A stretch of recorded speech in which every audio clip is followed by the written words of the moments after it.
àsìkò tí ògo ọmọ wa bá búyọ eléni ni ò ní dìde sí o ṣé understand eléni ni kò ní dìde sí ọmọ wa o ṣé understand ṣé mo pé mo fẹ́ rán yín létí nǹkan kan kí n tó bẹ̀rẹ̀ ọ̀rọ̀ lórí owó yẹn torí mo fẹ́ sọ nǹkan kan fún yín tí mo fi sọ pé mi ò believe because tí n bá sọ ọ̀rọ̀ yẹn ó lè dọ̀lá ń sìn káwọn èèyàn bẹ̀rẹ̀ sí ni máa ní Kwame kí ló ń sọ wọ́n ń ṣiṣẹ́ wọ́n ń ṣe gbá but mo fẹ́ sọ nǹkan kan tí máa fi fìdí òtítọ́ múlẹ̀ tí má dẹ̀ purọ́ mọ́ yín kẹ́ bọ́ síta ẹ ṣe nǹkan tó bá wù yín fún mi ẹ mọ̀ pé mi ò kí aláìkẹ́ bú mi ò lè má dá yín lò ẹ ń ṣàràbù mẹ́ gbogbo nǹkan tẹ́ sọ fún bàbá yìí irọ́ ló pọ̀ jù ń bẹ̀. àwa mọ̀ tó because ìgbà tẹ́ lọ síbẹ̀ yẹn mo mọ nǹkan tẹ́ bá lọ síbẹ̀ yẹn Sister Bukky kí ló bá lọ síbẹ̀ sọ láàrin èmi àti yín irọ́ ni mo mọ nǹkan tẹ́ bá lọ síbẹ̀ yẹn tẹ́ bá ṣe live chat ẹ lè pè mí o kẹ́ ẹ pè. mo ní voice note ẹ lọ́wọ́ irọ́ ló ń pa. sórí live chat yín tí n bá sọ̀rọ̀ màá sọ̀rọ̀ èmi ò tijú.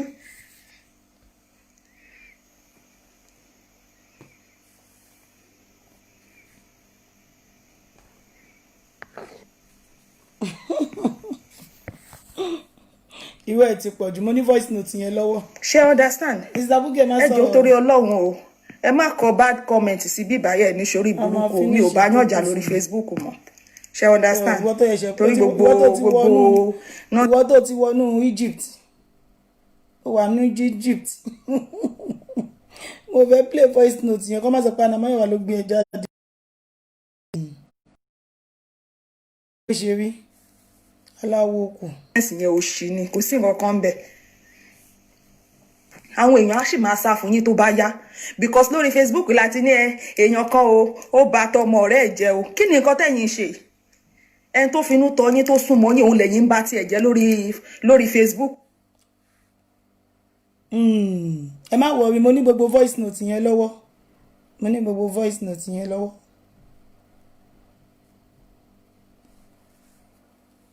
I play gbogbo ẹ̀.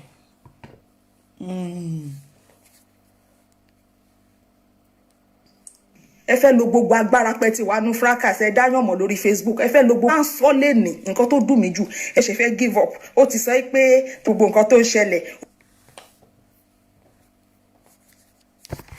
máa lo network gidi o torí o lè lọ o ti bọ́ síta náà o máa lo network gidi tó bá ti wá síta tó bá ti wá síta kó lo network gidi.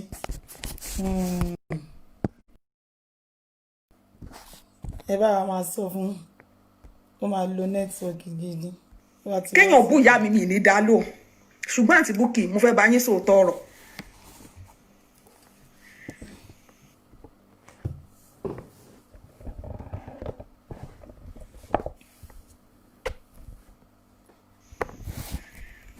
Sister Bukky Jesse. ṣé understand mo fẹ́ bá yín sòótọ́ ọ̀rọ̀ kan ẹ bẹ̀rù Ọlọ́run ẹ dẹ̀rù tọmọ yín ẹ ní ọmọkùnrin ẹni tó bá ní ọmọkùnrin kó bẹ̀rù Ọlọ́run apáti ọmọkùnrin ìfọ̀ ọmọbìnrin kó bẹ̀rù Ọlọ́run ẹ jẹ́ ká bẹ̀rù Ọlọ́run ká rọjọ́ wájú tá bá ti ṣà.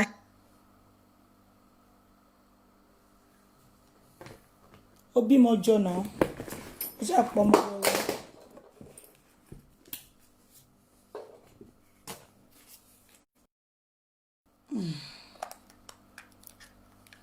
sẹ́yìn tá ti tọrọ ìdáríjì ẹ̀ṣẹ̀ ẹ jẹ́ ká wojú rí Ọlọ́run ṣé rí gbogbo eléyìí ó tojú sú mi torí láàrin èmi àti yín àǹtí Bukky láàrin èmi àti yín ẹ̀yin náà mọ̀ náà ẹ lè máa sọ fún mi pé fún bàbá Genesis ẹ lè sọ fún mi pé fún bàbá Genesis ní 2 million mi ò lè gbà. ẹ má jáde fún wèrè yìí o ẹ fi wèrè yìí sílẹ̀ o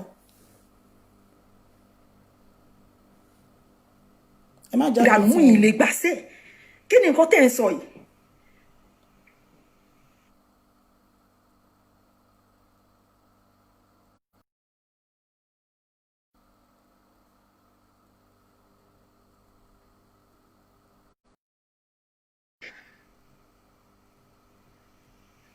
kí lẹ fẹ́ gbà ń bẹ̀ ẹ mọ̀ pé over 2 Aunty Bukky ṣé ẹ gbàgbọ́ tẹ ní kémi àti yín wá mú bàbá yẹn wálẹ̀ èmi dẹ̀ ń sọ fún yín pé mi ò lè bá wọn mú ìránṣẹ́ Ọlọ́run wálẹ̀.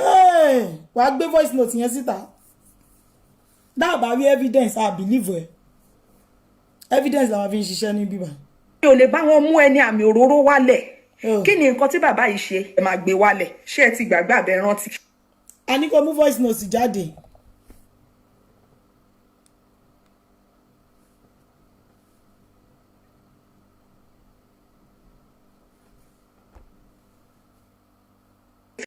Lè kó give up, kó sá lọ. Ẹ wá ní ẹ fún wọn 23 million. Ẹ fi ń búlì wọn, ẹ scammer ní kinní kan ní igbá kan.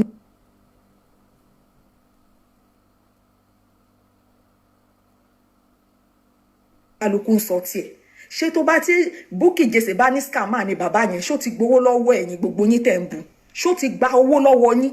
Ṣó ti wá scam yín? Kí ló dé? Tá bẹ̀rù Ọlọ́run. Kí ló dé tá ro? Kí ló dé tá?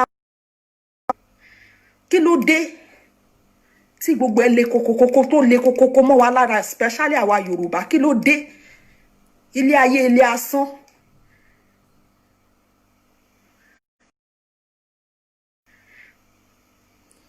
Ẹ mọ ọ̀rẹ́ yín yẹn tó rán. Nísìn ẹ̀yin sọ ẹ wo èmi mọ̀ yín o àti Bukky, kò sẹ́ni tó lè bá yín ta kó jẹ lọ. Mo mọ̀ yín, tẹ́ bá náà sọ̀rọ̀ gan, mo mọ̀ yín dáadáa. Tẹ́ bá sọ̀rọ̀ gan, ìgbà yẹn ni wàhálà ń lọ. Tó fún mi tó ránṣẹ́ lọ́wọ́ àbúrò yẹn. Ẹ fún mi nọ́mbà ẹ̀. Abẹ́ mo mọ̀ yín o, àmọ́ fi sáyọ̀ mo fà lé yín lọ́rùn.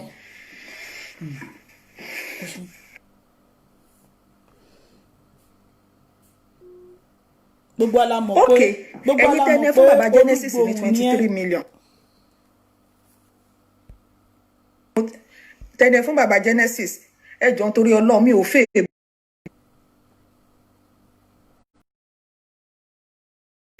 Ẹ má bu anybody. Ẹ jọ̀ọ́ torí Ọlọ́run mo fọlọ́run ó bẹ̀ nídìí ẹ láti jọ̀ọ́. sọ yẹn, má worry. Ẹn tó bá fẹ́ bú mi ó free. Ó ti wà Tí n bá kà mo lè nínú delete ẹ̀ lórúkọ. or kí n block ẹni yẹn, but ẹ má búyàn bíbá. Ó ti wà nínú kinní náà.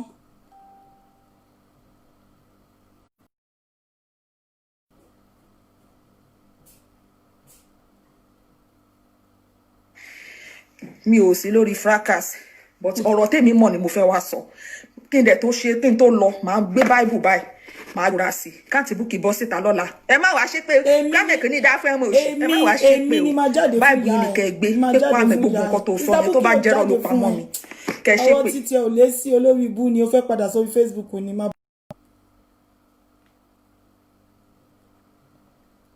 Fògùn tẹ wàá nú ẹ̀ inú mọ́ọ̀tì 23 million. Ṣé ẹ rántí ìgbà tẹ sọ fún mi pé ẹ fẹ́ lọ sí ṣọ́ọ̀bù àmàlà sí Nàìjíríà? Ta lẹ ń retí kó ẹ̀pù yín? Ìyá olójú àánú, kí lorúkọ màmá yìí? Priscilla. Wo bí ohun ẹ ṣe ń gbọ̀n. Ohun ẹ ń gbọ̀n. Ẹ máa ń fẹ́ àánú lọ́wọ́ ẹ̀. Tí Greenberry mà lẹ́ rán sí ìyá yẹn. Kí ìyá yẹn wá ẹ̀pù yín kẹ́lẹ́ fẹ́ máa pa gbogbo ẹ̀ ní Nàìjíríà. Tẹ́ni UK ti sun yín. Gbogbo ibo lẹ ti wá rí 23 million. Tẹ́ ẹ̀ lè rí 23 million at least.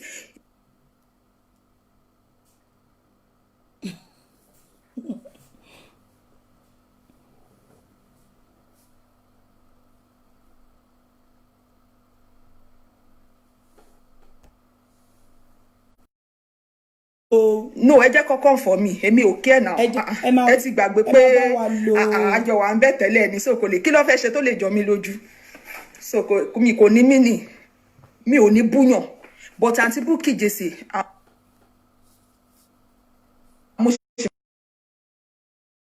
ṣe understand?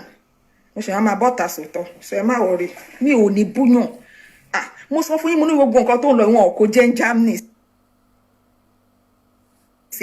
Ìgbà tèmi stop fracas mo mọ nǹkan tó ẹ mọ̀ mo mọ different tó wà nù ẹ̀ nínú ìgbà tí mo wà ń jà nínú ìgbà tí mò ń jà. Bó ṣe ń gbọ̀n lòun wọ́n tẹ̀ ti mọ̀ pé ó ń parọ́ ni òun ẹ̀ ń gbọ̀n ni.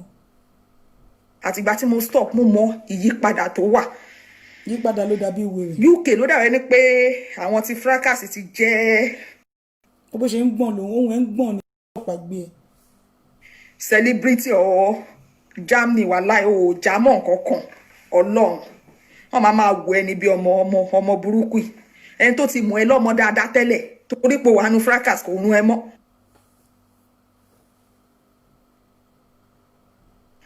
So èmi ò sí inú ẹ̀ mọ́ ṣe understand so òun ni mo ṣe ní ẹjọ́ ẹ má bu ẹnikẹ́ni lórí ṣáàtì. ṣáàtì náà ṣe máa bú àwọn èèyàn ṣáàtì tó ṣe máa ṣe. mo fi Ọlọ́run bẹ̀ yín ẹ ní fojú sunkún ọmọ yín o ẹjọ́ torí Ọlọ́run ẹjọ́ mo fọ Ọlọ́run bẹ̀ yín ẹjọ́ so.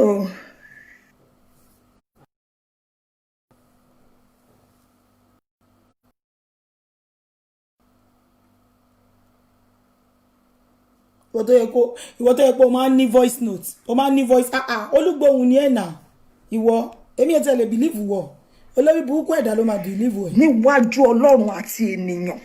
olórí burúkú ẹ̀dá ló máa believe ẹ̀ o máa gbé voice note jáde. ìgbà yẹn gan mi ò dẹ́ nìyẹn mọ̀ mi ò mú. bó ṣe wà yẹn mi believe yálà yá ẹ̀ ìyá olójú dúdú gan mi believe ẹ̀.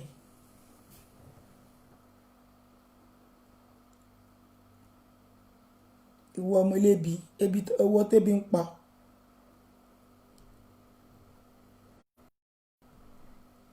mo yìí sọ̀rọ̀ lẹ́nì mo sọ fún yàn mo lóun bọ̀ wá sórí Facebook mo sì sọ lẹ́nì gba mo ń ṣòwò ni. wọ́n á dẹ́ kúrò UK nǹkan tó náà wọ́n fẹ́ lọ ṣe Nàìjíríà tí n bá purọ́ mọ́ yín gbogbo ègúnú báìbù kókó. ó fi ṣe ni ó rántí ìgbà kan tó fi ó fi báìbù ṣépè náà ní kó jẹ́ ti tèmi bọ́ tí n bá purọ́ mọ́ yín gbogbo Facebook yìí ló ti fi ègún ṣépè mo ò lè believe ẹ láìláì láti bí síbẹ̀. èrè tó wà nínú báìbù kó jẹ́ ti tèmi. you are evil òun ṣe ọmọ tó máa ń ràn lọ́wọ́. gbogbo èrè inú bíbélì kó jẹ́ ti tèmi. àìmọye báìbù tó ti fi ṣépè nǹkan tó máa ṣe báwa tó máa fi báìbù ṣe ni lórí ibú. wá dé tẹ wá ń fojú ránṣẹ́ Ọlọ́run gbolẹ̀. ta ni ìránṣẹ́ Ọlọ́run? ẹni fake ni ẹni scammer ni. shut up ránṣẹ́ Ọlọ́run ni ta ni will you keep your mouth shut scammer ni Délé. ṣé ẹ̀yin lọ́lọ́run tó fẹ́ dá lẹ́jọ́ ni. ìṣàsìn ẹnu ẹ̀ ló wà yẹn á rí gbogbo ẹ̀. ṣé ẹ̀yin ni Ọlọ́run ni. mẹ́wàá ẹni bàbá yìí rèépù yín ókè ẹ jẹ́ ká ti bi bíbá ìwò tí bàbá yìí bá jẹun tó ń rèépù ló. máa lo kíní tó dáa o. ẹ̀yin náà ẹ wo ọyàn yín náà ẹ wo bẹ ṣe ń pákéjì ẹ tẹ bá lọ bẹ ẹ wo bó ṣe ń mì lókè ẹ wo bọyàn yín ṣe ń sẹ ó yẹ kí bàbá yìí ti dé bẹ́ẹ̀ náà. tó dẹ̀ jẹ́ ẹ̀yin fẹ́ kí bàbá jẹ́ bàbá òde jẹ́ báwo ni bàbá ìṣe wa jẹ́ rapist àwọn tó lè pẹ̀ lè jẹ́ kán jáde kán wá jà àwọn tó lè pẹ̀ yín gan lẹ́ ń fọ̀ sí wọn tó ò bá jáde olórí burúkú ni. but wọ́n ń jáde náà. ẹ jáde kẹ́ wá sọ̀rọ̀ kí ló dé gbòòrò mi ṣe wá dẹlẹ́rù tì yín báyìí ajínigbó ṣe wá dọ èèyàn máa rèpù mi máa at least tí bá tiẹ̀ fa wàhálà gan mo máa ní complain yẹn àti wà ní police station tó ẹ pẹ́ ní time mo lè yọjú síta mo dẹ̀ lè lọ gba ṣọ̀mádé fi proof fún aráyé pé ọjọ́ sí tó rèpù mi o ẹ wo nǹkan tí mo gbà o. ó ṣe ń gbọ̀n lòun.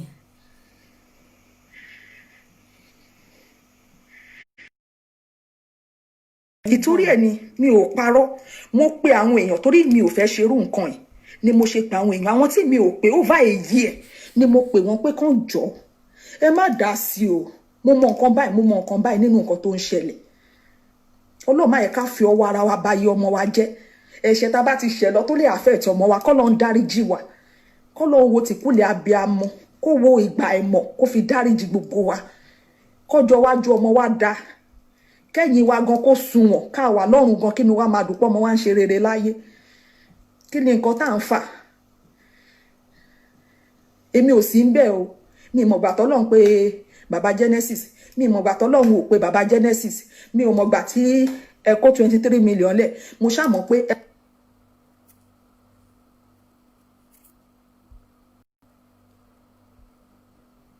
fẹ́ ṣí ṣọ́ọ̀bù àmàlà ẹ ní ìdí ẹ̀pù lọ́wọ́ Princess Rosila ẹ̀pù o èmi ò ní purọ́ ọ̀nà ò nídìí èmi náà ni mo nídìí o but èmi ò lọ ṣí búkà o èmi ṣe fẹ́ jókòó sí bí ọ̀rẹ́ mi ní àwọn ọmọ tó ń lọ school ṣẹgbọ́n tó ń lọ school bí.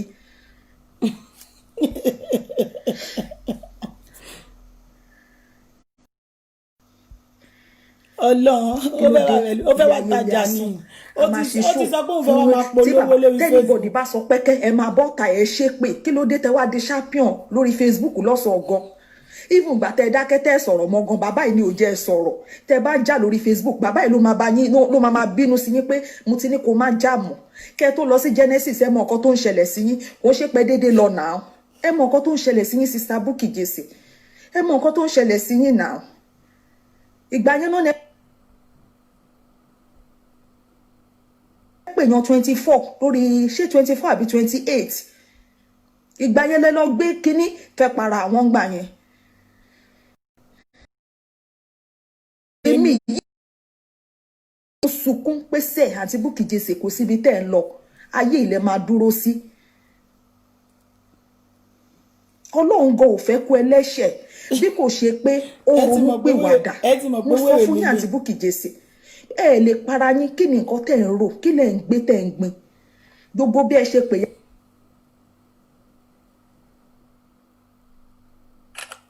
Ṣẹ́gun ẹ mọ̀ pé mo mọ̀ sí gbogbo bẹ́ẹ̀ ṣe rẹ́kọ̀dù ìyá Ṣẹ́gun ṣe mọ̀ pé mo mọ̀ sí gbogbo nǹkan tí ìyá tó lọ gbé fún blogger tó ń bá yín defend ara yín torí ìgbà tẹ́ send audio yẹn sí mi mo ní bíbà yìí o ṣáìdì bíbà yìí ó máa takò yín o àwọn èèyàn máa fẹ́ mọ̀ pé òótọ́ ni o ẹ lọ gé bíbẹ̀ yẹn kúrò ẹ dẹ̀ ṣe ẹ dẹ̀ tún send ẹ sí mi èmi mo send ẹ sí blogger yẹn tó ń defend yín gbà yín èmi àti yín à sọ̀rọ̀ mọ́ náà but mo move on kí ló dé tẹ́ bàbá yẹn sọ̀rọ̀ tẹ́ lè move on kí ló dé tẹ́ ń jà pé àwọn kan wọ́n rèpù wọn ẹ tún force àwọn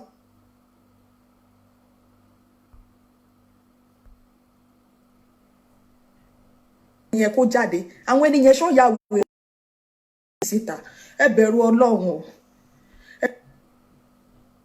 ẹ bẹ̀rù Ọlọ́run ẹ má dẹ̀ fi titi yín kó bá ọmọ yín mo fi Ọlọ́run bẹ̀ yín ẹ fi adé ọmọ yín délé orí èwo ní tọmọ ẹ tó ń dá ọkọ ṣé lórí burúkú kọ́ lélẹ́yìn ṣé lórí burúkú kọ́ nìwọ ni.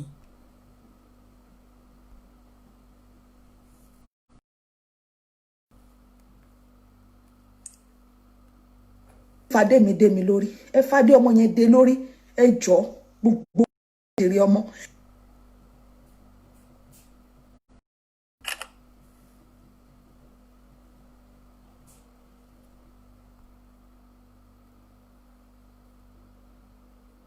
ẹni tó bá ní ẹni tá a ti ṣẹ̀ tá a ti bẹ̀ because orí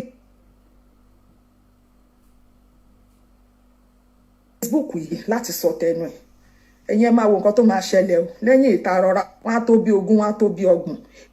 kọ̀ǹfàmù ni ẹ ní jẹ́ tán ni kò mọ̀ yẹn. mímọ àti Bukky o ò lè ṣe kó jẹ lọ tí Bukky bá dákẹ́ pé mi ò sọ Ọlọ́run ẹ bẹ̀rù Ọlọ́run mo wá advice yín ni mi ò dẹ̀ ní stop lórí ilé nǹkan kò dẹ̀ gbọ́dọ̀ ṣe Fisáyọ̀ ẹ jọ Ọlọ́run mo fi bẹ̀ yín torí mo mọ̀ yín tán tẹ bá ń báyàn jà ẹ̀ẹ̀kọ́ kílẹ̀ ṣú làálà mo mọ̀ yín pa ẹ̀yin wá bọ́ta ẹ̀ ń gbé chat ẹ̀ ń gbé gbogbo ẹ̀ síta báwo ni ayé ṣe fẹ́ trust yín àwọn wo ló tún fẹ́ súnmọ́ yín àwọn wo ló tún fẹ́ bá yín ṣe.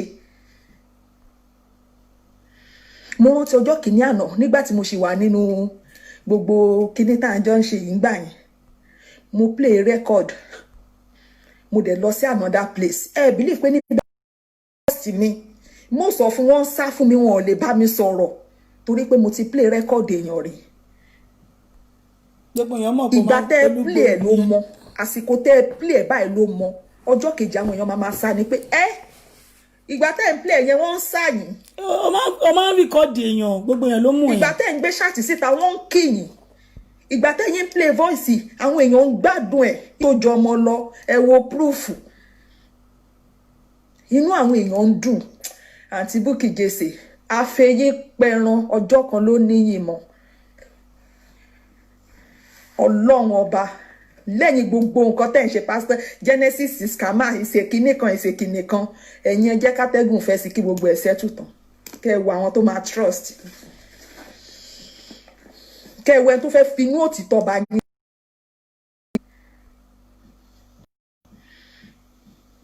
ilé ayé mo ti ṣe o láìgbá ìmọ̀ nǹkan ìjẹrin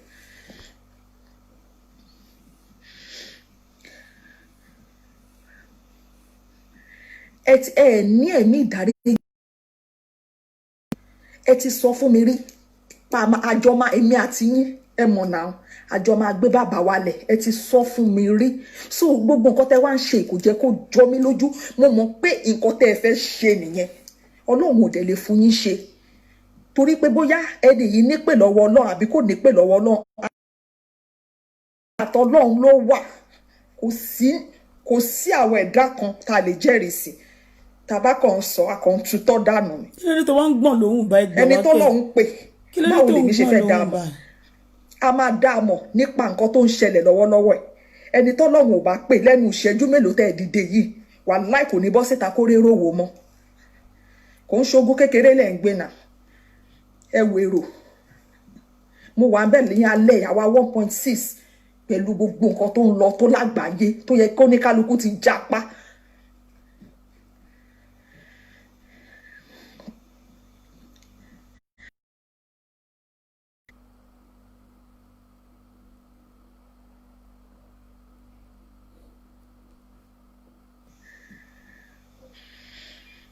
Ṣé understand? Ilé ayé, ilé asán, ó ti ga jù mí lọ.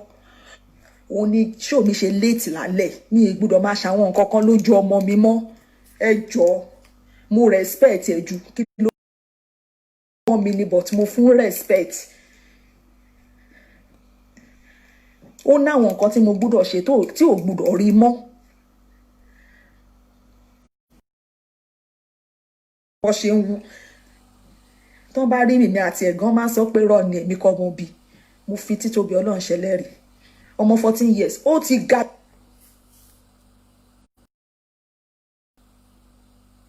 mi lọ fíofío owó ibúlẹ́tì àti Bukky tí ẹ bá lè rí proof 2 million gbé jáde pé fún bàbá Genesis màá challenge àwọn tó wà nínú church yẹn màá ní kí gbogbo wọn dá owó yẹn padà fún yín màá kàn ṣe orúkọ wọn sí màá ní kí gbogbo àwọn ará inú church yẹn kó bá mi dá owó yẹn padà. Èèyàn ń gbowó èèyàn ń fi owó ṣe ìtọrẹ àánú most of àwọn pastor náà ń gbowó náà ń kó sápò náà ń ná jẹ the apostolic náà bí mi sí kò ń ṣe church aláṣọ funfun owó gangan ní kẹ̀kẹ́ ìyìn rere láti ọjọ́ aláyé ti dáyé náà ti ń náwó sínú church kò dẹ̀ ní ever stop forever and ever títí ayérayé ni kò lè stop láti ọjọ́ tí aláyé ti dé ayé yìí ni wọ́n ti ń náwó sínú church ṣe gbogbo ẹni tó bá ń jam talk scammer olè ní pastor ṣẹ́ẹ̀kì ara ẹ̀ ìwọ ń kọ́ kí ni ẹ ìwọ súlè èèyàn kan máa fògùn gbowó lọ́wọ́ mi torí kí ni ibo ni brain mi wà brain tèmi ò ń sùn ẹlẹ́dàá mi ò ń sùn ẹlẹ́dàá mi máa always wake up ni báwọn ẹ máa fògùn gbowó lọ́wọ́ èèyàn gbogbo irọ́ nìyẹn náà ìwọ tó fògùn gbowó lọ́wọ́ ẹgbẹ́ ò lè mọ̀ so tó bá bọ́ta pé oògùn náà fi ṣe nǹkan fún mi ẹ gbàgbé bó ṣe ṣẹlẹ̀ àwọn excuse fúnra wa ni kò sọ̀rọ̀ ń bẹ̀. Because nǹkan tèmi ò ṣe lè trust yín forever and ever ni pé 2 years ago ẹ ti kọ́kọ́ wá bá mi pé kájọ gbé bàbá ẹ wá. Irọ́ lélẹ́yìí 2 years ago tí ṣọ́ọ̀ṣì yẹn ń gbá Sister Bukky Jesse irọ́ ló máa pa ẹ kú ayé ẹ ti bàjẹ́ Bukky.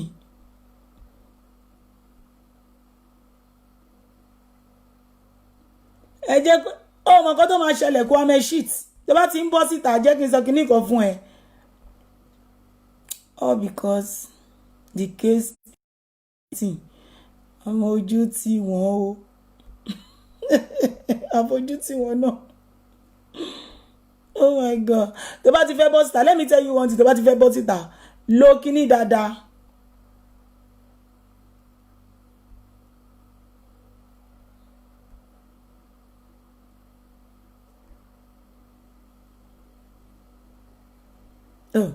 Eléyìí ń parọ́ ni Genesis ó rẹ́pù àwọn èèyàn kò á mẹ́ba o eléyìí táyé ẹ̀ ti bàjẹ́ yìí kò á mẹ́ aláyé bàjẹ́ olójú dúdú ẹni tí gbèsè ayé ẹ̀ ti bàjẹ́ olóṣì tó fẹ́ padà wá tajà lórí Facebook mo ní gbogbo voice note wèrè ìgbà tó wá bá mi mo ò believe ẹ̀ ni ẹni tó bá believe ọ ilé oh.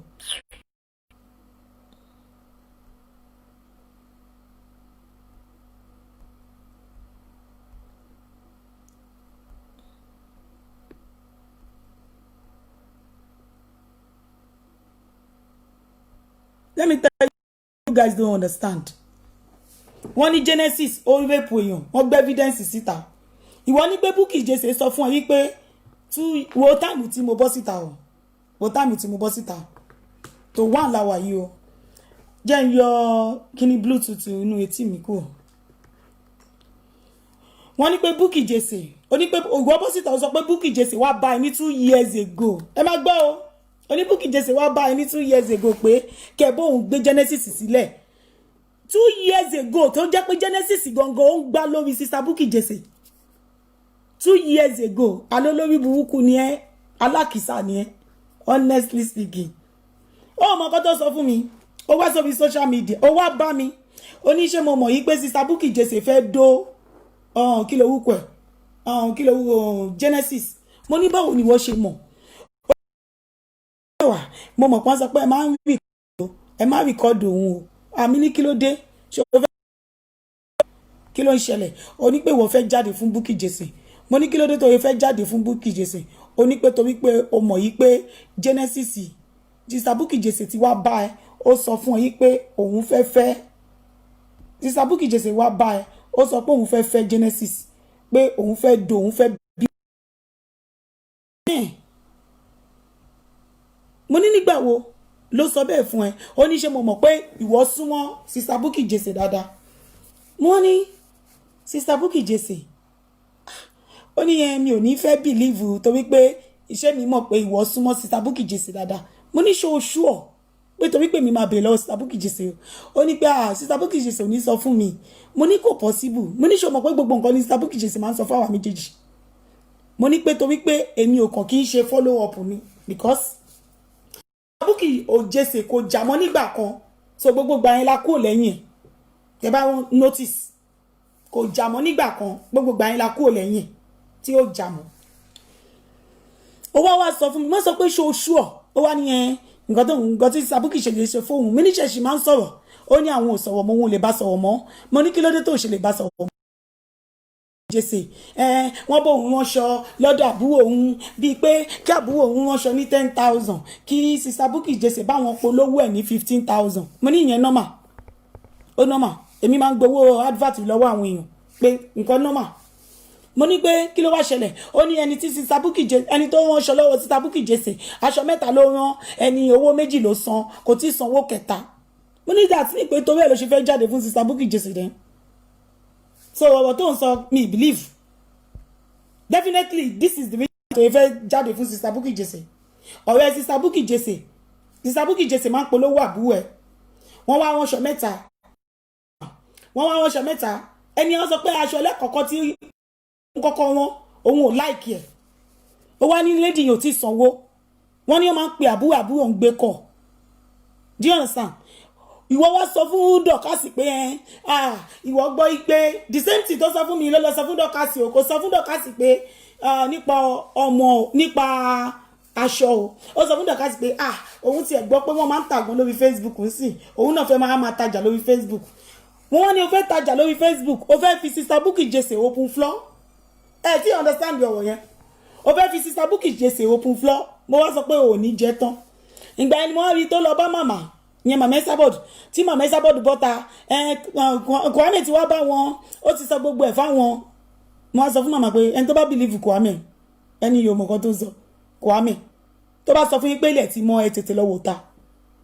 Babala ọmọ olórí burúkú ni, ọmọ tí ayé ẹ̀ ti bàjẹ́. Sister Bukky Jesse wọ́n bẹ àbúrò ẹ̀ polówó, àbúrò ẹ̀ ṣe mistake nínú aṣọ tó rán. Ó ṣépè fún sister Bukky Jesse pé àwọn ló lọ bá aṣọ yẹn jẹ́ fún ẹni tó ránṣọ lọ́wọ́ wọn. Àwọn ló lọ bá aṣọ àbúrò òun jẹ́. Kàn gbé ṣàbúrò òun lẹ̀, kàn má bá àbúrò òun polówó mọ́. Àbúrò ẹ̀ bẹ́ẹ̀ sí sọ pé kò rí bẹ́ẹ̀ o, níṣojú ẹni tó ránṣọ ni o. Ìyẹn wọ́n sọ pé òun máa lọ sórí Facebook nísìnyí, òun máa lọ sọ fún sister Bukky Jesse, òun máa lọ wọ́ọ̀nù wọn, kàn má polówó òṣì kankan fábúrò òun mọ́. ẹ ti rí ìdí tó ṣe wá sórí social media olórí burúkú èèyàn ló máa support ẹ ló máa ní pé òun tòótọ́ ló ń sọ yẹ kò yẹ Sister Bukky Jesse máa ń kọ́ṣọ fún ẹ ó máa mú aṣọ láti inú London ó máa send sí ẹ Sister Bukky Jesse ìgbà tí o kọ́kọ́ gba ìwé Sister Bukky Jesse ló ra tíkẹ́ẹ̀tì fún yàrá ìyá ẹ lọ sí Naija ìgbà tí wọ́n gba ti ayé àbúrò ẹ jẹ́ ní Èkó tí Àbíkẹ́ fẹ́ pa àbúrò ẹ lẹ́kọ̀ọ́ Sister Bukky Jesse ló gba kí lórúkọ ẹ àwọn tó máa ń ṣọ́ ọ̀tá àwọn tó máa ń ṣọ́ lé àwọn OPC àwọn ọlọ́pàá tó máa dúró ti àbúrò ẹ lé gbogbo èèyàn ló mọ̀ lórí social media yìí pé Sister Bukky Jesse mi ìmọ̀gbà tí òun àti mọ́ mi rẹ tẹ bá rí nígbà kan tí Sister Bukky Jesse máa ń ṣe show ṣe mọ̀ pé wọ́n fẹ́ ta sí Mummy Princess ẹ mọ̀ gbà nígbà yẹn ẹ mọ̀ pé wọ́n máa fẹ́ ta sí wọ́n ẹ̀ṣẹ̀ rẹ ni nígbà tí Sister Bukky Jesse rí pé wọ́n ń ṣe èèyàn tí àwọn èèyàn pè wọ́n tí wọ́n jẹ́ tó ti yẹ yín sìn òun ló wá sọ pé Sister Bukky Jesse sọ yí pé òun fẹ́ lọ bá ẹnìkan o òun fẹ́ lọ Sister Bukky Jesse pé àwọn fẹ́ lọ gbé ní Naija o àwọn fẹ́ lọ gbé ní Naija o olórí ibú ọmọ àlè Sister Bukky Jesse wà nínú UK àbáyé ìyálàjẹ ẹni tó ń tẹ́rẹ́ dẹ̀d àbí ẹni gbé àwọn ọmọ yín sí ni ẹ ṣe ń tẹ́rẹ́ ayé yín fẹ́ bàjẹ́ ni ṣé ẹ já wèrè èyàn tó bá bìlíìfù ẹ ó lè já èyàn tó bá retí pé àwọn fẹ́ mú ẹ mọ́ra ó máa ẹ̀pù àwọn wọ́n ń tún ara wọn lé. dáadáa ni wọn o mo ní mo make sure pé mo rí wọn kí ẹ mọ̀ pé mi bẹ mo make sure báyìí pé mo kí bàbá yìí mo rí wọn kí. no free money àfi tó bá padà sọ́dọ̀ jàjàwèrè lọ́ máa fún ẹ lówó bẹ́ẹ̀. èmi fẹ́ kọ́ ríran sí mi ni bàbá òde ríran sí mi àwọn náà dẹ́ kì mí ọlọ́run tí wọ́n tẹ̀ kì mí tẹ orí kì mí ni. ẹ̀wẹ̀lẹ̀ sọ pé ó bá ti rí. mélòó lálàgbà tó lè ṣerú ẹ̀ alàgbà tó lọ́n fún lẹ́bùn tó níjọ tó tóbi tó lérò tó tóbi èrò tó pọ̀ nínú ìjọ ẹ̀ fẹ́ wá kí kó wá tẹ̀rí a máa ní àwa yìí o báwo ni ṣé wà òkè. mo ti ń blẹ̀. kò dáa o àti Bukky kò dáa láàrin ìmọ̀ àti ìyá ọmọ bó ṣe lọ kò dáa o. o máa gbé voice note jáde torí pé mo mọ̀ pé o ní voice note o máa ní voice note. kí ló dé. o máa ní voice note ẹ ó fẹ́ wà relevant ni ó máa jàkú bó ṣe wà yẹn ni ọlọ́run bóyá wà yóò máa jàkú ni a dẹ̀ máa continue iṣẹ́ ládélé àwa ti continue iṣẹ́ ládélé ọlọ́run ó máa jealousy kò ní jealousy yẹn ló jẹ́ kó máa bó ṣe wà yẹn jealousy yẹn ló jẹ́ kó wọ́gì jealousy ló jẹ́ kó wọ́gì kó má wọrí jealousy ló jẹ́ kó wọ́gì jealousy ló jẹ́ kó wọ́gì bó ṣe wà yẹn.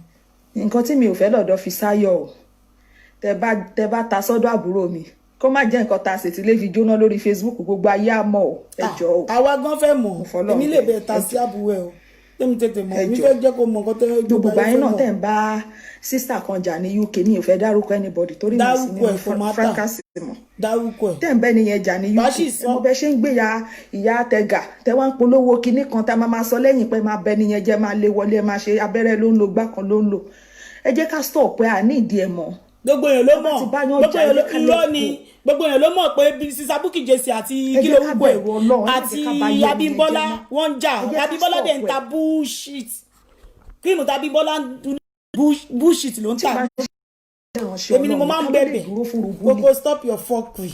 ẹ dẹ̀ mọ̀ ìyàwó bàbá yìí kò tètè accept yín àǹtí Bukky. ìwọ ni ìyàwó bàbá yìí ò accept yín ẹ máa ń sọ fún mi gbà yín pé kò láìkí yín toró rò pé fẹ́ fẹ́ ọkọ òun ni. ṣebí wọn náà ló tún sọ fún mi pé Sister Bukky ẹ̀yin wọn mọ lórí burúkú yìí ó sọ fún mi pé Sister Bukky sọ fún ẹ yìí pé àwọn fẹ́ dó Genesis. torí pé ìyàwó bàbá ìgò yẹ kó jẹ́ wòlíì ẹ máa gbọ́rọ̀ yìí o. ààrẹ ò tètè yọ ọmọ yín láti fẹ́ bá yín ṣe ẹ mọ̀ náà láàrin àti Bukky ẹ mọ̀. wàá mẹ́ ò mọ̀ kan tó ń sọ. ìwọ ló sọ́nsìn sìn. ẹ mọ̀ láàrin èmi àti yín pé ìyàwó bàbá yìí ò fẹ́ bá yín ṣe náà kí ló wá dé torí wá tìlù change torí change everything change kí ló dé.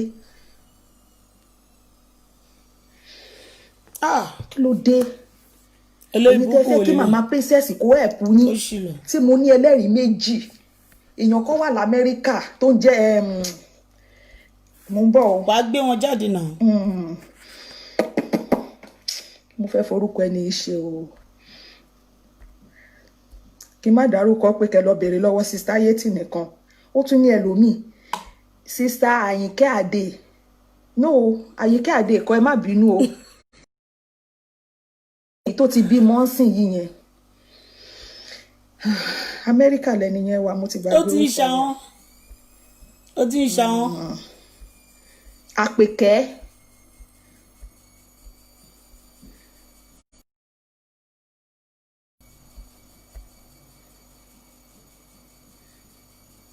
sista Àpèkẹ́ wọ́n mọ̀ sọ̀rọ̀ tí mò ń sọ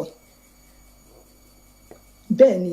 God will bless you jàre Ọlọ́run máa jẹ́ kó dáa fún yín ìwọ kan ló sọ yí pé sista Bukky Jesse sọ fún báwọn fẹ́ do Genesis ìwọ kan náà ló sọ yí pé sista Bukky sọ fún yí pé ìyàwó wọn ò fẹ́ gba sista Bukky Jesse because ó ronú pé sista Bukky Jesse fẹ́ fẹ́ ọkọ wọn. ibùlẹ̀ tí wọ́n ti 23 million or 30 million ibùlẹ̀ tí rí owó yẹn gbé sílẹ̀ mi ò understand àǹtí Bukky láàrin mi àti yín bàbá irọ́ ni mo ti tí ó bá wá ń ṣe rọ́kẹ́ tó wá bú mi lọ́la kẹ́ kọ́kọ́ ṣe pè síná ẹ fògùn gbárí kẹ́ fi báìbù yín gbárí kódà èmi tí mo jọ ọmọ kékeré gan mo ń ṣe sílé Olúwa àwa lè má náwó tó owó rédíò money tẹ́ ẹ̀ ná rédíò money lélẹ̀ tí ò bá ń ṣe rédíò money ẹ mú proof jáde ṣé rí ìgbà tí àǹtí Ìyábọ̀ àǹtí tán ní kánsà yẹn mi fi yọ wọn o kọ́ lọ́n fi ọ̀run kẹ́ wọn tọ́nà ní problem mo dá 150,000 ó ní máa nǹkan báyìí máa yẹn jókòó sójú títì ojú títì ni máa yẹn jókòó sí tó ní ọmọ problem mo dá 170,000 fún kó proof ẹ̀ wá lénìí màá kó jáde màá dẹ̀ máa fi ràn yín báyìí ẹ wo àtìgbà tí mo ti ná ro owó yẹn o so ẹ̀yin tẹ́ ṣẹ̀ṣẹ̀ wá ná 23 million yẹn ẹ jẹ́ ká rí proof yín ẹ jẹ́ ká rí proof yẹn ti burú jù lágbájá jáde tàmẹ́dù jáde fún ẹ tún wá ń sọ ẹ̀ ń jẹ́ káwọn èèyàn mọ̀ pé ẹ̀yin lè rán àwọn èèyàn kan jáde ẹ rí lè fẹ́ ṣe gbogbo iṣẹ́ tẹ́ fẹ́ ṣe ni ẹ fẹ́ mú bàbá ẹ fẹ́ kó wọlé lóye kí ló dé kó dáa. ó sọ pé òun máa ń wo gbogbo wa o eléhùn ní àkáǹtì. bẹ́ẹ̀ ni audio money láǹtí mi náà kó dáa kó dé ẹbẹ̀rù Ọlọ́run ẹbẹ̀rù àtúbọ̀tán ẹ jọ̀ọ́ ẹ jẹ́ ká jáwọ́ lápò tí ó yọ àti gbogbo àwọn tó mọ̀ sí àti gbogbo audio caller èmi náà náwó èmi náà nọ́ra wọ́n rèpù mi wọ́n gbogbo yín gbójú yín síta ẹ jẹ́ ká rí yín ẹ jẹ́ ká rí yín ẹni tí ò bá ń ṣọmọ àlè èèyàn máa gbá mi èèyàn máa rèpù mi máa bọ́ta máa sọ̀rọ̀ máa dé jẹ́ kán rójú mi èmi rè ojú mi rè ó rèpù mi. wọ́n pè ń sìn náà ṣé máa pè by this time ẹ wo ẹ ti bó ṣe rí ayé le o ẹ wo bó ṣe rí ẹ wo ẹni tó ń gúnyàn lélẹ́yìí o máa bẹ́ẹ̀ gbé ẹ wo bó ṣe rí ẹ rí ẹ rí pé sadin life ló ní ẹ ti rí ẹ wo bó ṣe wà ẹ wo bó ṣe rí ẹ wo rí ẹ ti bó ṣe rí kò yàtọ̀ sí wèrè wọ́n á máa yín mú wọ́n á máa mọ́jú ẹ ti bó ṣe rí wọ́n á ṣe ìbọn láti tán ọlá òtán ọlá kò sẹ́yìn ọlá tán ẹ̀yin náà wò gbà tí ẹ̀yin àti kí náà porúkọ obìnrin mo ti ní mi ìfẹ́ dárúkọ bọ̀ tẹ́ má bínú mo máa dárúkọ ẹni Rufus-Abẹ́ tẹ́jà ẹ wo gbogbo nǹkan tẹ́ wá sọ ń tàyàn ìgbà tóbìnrin yẹn máa post status tó máa post update ẹgbọ́n nǹkan tóbìnrin yẹn sọ ó ní Bukky ó ní òun pa mo fún ẹ láwọ́ọ̀dù nínú àwọn onírọ́. gbogbo èèyàn mọ̀ pé Rufus-Abẹ́ parọ́ nínú yẹn náà ẹ wo bó ṣe rí ẹ wo gbogbo ojú ẹ wo gbogbo ara ẹ wo gbogbo ara ifo ni ẹ rí ẹ wo gbogbo ìgbésí ayé ẹ bó ṣe rí. ẹ jẹ́ ká bẹ̀rù Ọlọ́run ẹ jẹ́ ká bẹ̀rù Ọlọ́run bàbá ló ní kí n búyàn kan bàbá ní kí n búyàn kan láàrin èmi àti yín mímọ̀ pé tẹ́ bá jà bàbá yìí máa lórí Facebook lórí programu bàbá ní tó ṣe ṣe programu máa ń kaṣọ fún wèrè ẹ ni ẹ máa ń jà bẹ́ẹ̀ pẹ̀lú obìnrin wọ́n máa block ẹ̀yin méjèèjì dànù ni ẹ máa ń sọ fún mi pé bàbá wọ́n ti block yín wọ́n máa block yín dànù ni bàbá yẹn ò fẹ́ já. inú ẹ̀ ò lè dùn tó máa fi kú depression. bá ti ń já ẹ̀rí lọ́dọ̀ bàbá yẹn wọ́n máa ní kán block ẹ̀yin méjèèjì.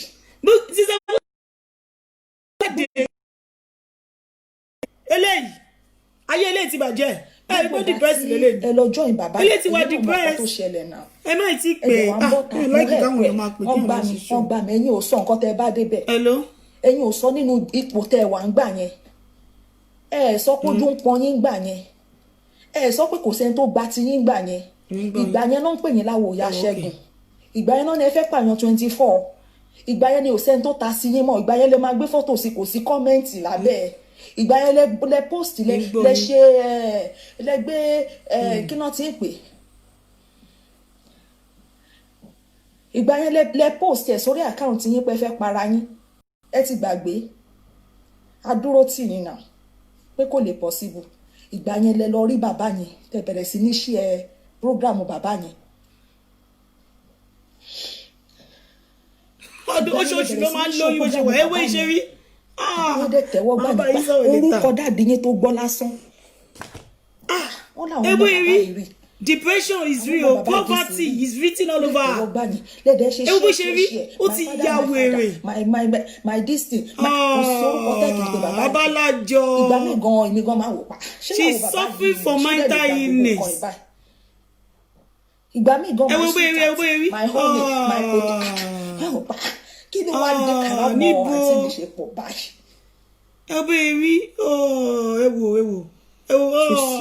Níbo. Tẹ́ kì í pe bàbá tán. Ṣé ẹ ti gbàgbé pé gbàtẹ́ ló ń ṣe ẹ̀ bàbá yìí làwọn èèyàn bẹ̀rẹ̀ sí ní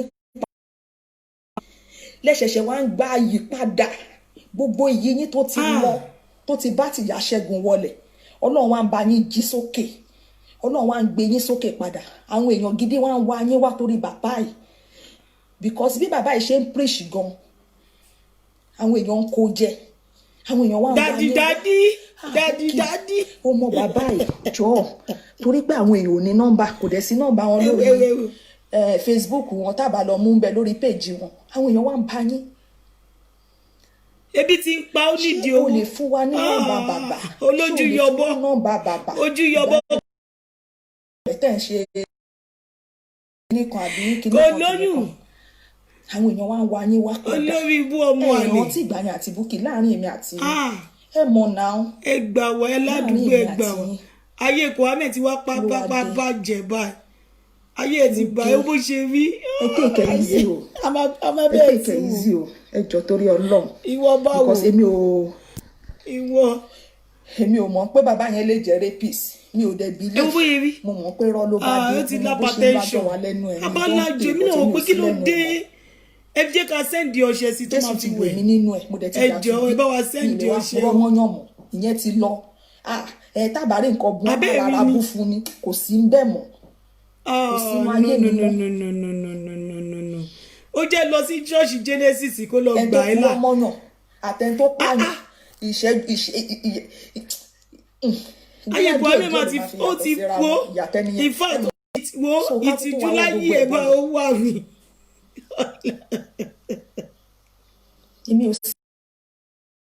Ó ti wọlé o ó tiẹ̀ ti sọ pé ò ní ṣe tán ó sì máa padà wá. Ẹgbẹ́ jẹ́ forí ẹjọ́ torí Ọlọ́run màmá fi lè ṣe màmá fi ṣe kí ló gbé bàbá yìí sókè tọ́lọ́run ò bá gbé sókè Ọlọ́run ọba ẹ má ṣe ẹ̀yìn rí gbé. Àkọ́lẹ́jì gidi leléyìí o. Ẹ lè ṣe ẹ̀ káwà lórí fracas tá a mọ̀ pé torí àjọlẹ̀ pọ̀ ni tarí pé ariwo látọ̀dọ̀ yín. But àwọn ẹlòmíì ó lè má jọ lọ nínú tiwọn ẹ lè máa sọ pé èèyàn 20 ló ń wò tẹ́lẹ̀ ẹ tún wá ń sọ lẹ́ni pé ẹ rí pé kò fẹ́ give up báwo lè ṣe máa ní kó give up. Olórí ibú oníṣẹ́ o. Báwo lè ṣe máa rò bẹ́ẹ̀ pé kéèyàn give up fún yín kó dáa. Oh my God. Ewu ṣe rí ẹgbà mi. Kó dáa. Kí ló dé? Ṣé COVID-19 ni àbí kí ni? Ọmọdé nídìí ẹ̀. Kwame, please. Kwame, please change your sister location. So Bukky Jesse. Mo mọ̀, ẹ má worry. ẹ má wọrí ẹ má wọrí. èmi analyze iṣẹ́ òwò yẹn Ọlọ́run ní jẹ́ èmi mà ti ju gbogbo yẹn lọ èmi boss ẹ gbọ́ pé boss èmi CEO of Anamayowa èmi odindi Anamayowa èmi ò ṣe analysis ọ̀gá Anamayowa sí àǹtí Bukky ẹjọ́ o èmi analysis ẹ mọ fi sáyọ ẹ mọ orú ọmọ tó jẹ́ o ẹ mọ o jẹ́jẹ́ lọmọ èkó lọkọ ń sọ̀rọ̀ o lè sọ tẹnu ẹ̀ tán o ẹ má ṣe kà o ẹjọ́ o. So mo wá fẹ́ sọ nǹkan kan ní alẹ́ ọ̀rọ̀ £500 mo ń bọ̀ kí ló dé tí kìíní ìdúró ẹ̀ ní pé mo ti ọ̀rọ̀ £500 àǹtí Bukky mi ò gba five kọ́bọ̀ pound lọ́wọ́ yín rí èmi ò mọwó tó kéré jù ní UK o but ní Ghana gbígbà 1 cent ló kéré jù 1 cent mi ò jẹ́ yín o GoFundMe agbọ́dọ̀ ṣe ọjọ́ tàǹtí Bukky gan tán náà wọ́n fẹ́ sẹ́ǹdì bàtà fún mi bàtà Gucci ẹ mọ̀ ọmọ náà wò pé ọmọ máa jayé àǹtí ẹ̀ lẹ́ni ọmọ náà fẹ́ máa lo Gucci èmi gan mi ò tí ì rí bàtà Gucci mo ti ṣapá gẹ́ngẹ́ sókè mo ti ṣapá mi gàǹgà mo ti rí tí máa kó bàtà ìdè Nàìjíríà wọ́n á gbà pé ọmọ kan dé láti Germany àǹtí Bukky àdírẹ́sì mi lẹ́dọ́gbọ́n gbà o àti nọ́mbà àti orúkọ mi òun lẹ́dọ́gbọ́n gbà ẹ dẹ̀ mọ̀ pé bẹ́ẹ̀ ṣe fún Rutunkeshi náà nìyẹn Rutunkeshi wọlé Ọlọ́run ní jẹ́ ó wọlé o bẹ́ẹ̀ ṣe sọ fún nìyẹn pé ẹ máa díù pẹ̀lú ẹ máa ṣayé yàmàyàmà ṣé ẹ ti mọ̀ ló fi sá lọ ṣé ẹ understand. ìwé lọmọdé ń pa wèrè mà ní èkè ẹ mọ̀ náà ó máa ń parọ́ àfikún. ṣé mo jẹ yín nǹkan rí because ẹ wà lórí show ni èèyàn dẹ̀ ń kọ́ síbẹ̀ pé ẹ fún mi lówó ẹ dẹ̀ sọ pé rọ́ ni o Kwame fi pọ́n nílé ni o wọ́n fún ẹ lówó tó gbàsí ẹjọ́ ẹ fàdé mi dé mi lórí o.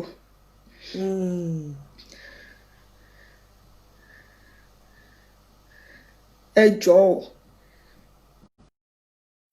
mo ti fi kọ́ wọn lọ́rùn tó bá dẹ̀ ti ṣe èmi náà bọ́ ta pé ṣebí ìṣe tẹ́ ṣe fún bàbá àgbàlagbà gan nìyẹn kí ló wá dé tẹ́ni ilé nìkan lọ àtàkì ọmọ kékeré so it is well